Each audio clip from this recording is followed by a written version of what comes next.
This has got the Fix It Guide. Today we have a dishwasher that isn't draining, and now you can hear the motor running, but there's no draining. So something is stopping the water from draining.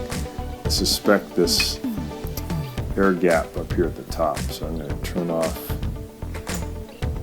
power and then unscrew the top of the air gap. I took off the little metal piece and then just see if there's anything in there. Oh yeah, and this little hole here in the middle, the blue tube, there's a bunch of junk caught in there.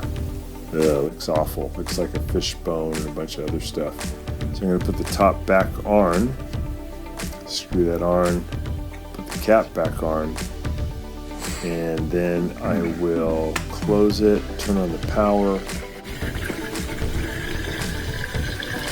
and now I can hear it draining and I can see it draining. So that was the reason the dishwasher was not draining, is that it had a clogged air gap. So it looks like the problem was just due to the clogged air gap up by the kitchen sink.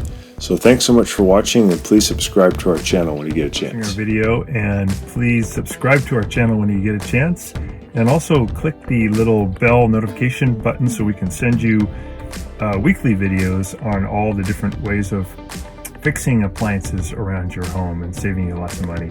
So thanks again for watching, and please also press the like button for our video if this was helpful to you. To contact me at the email listed below, which is scottthefixitguy@yahoo.com, with any of your questions.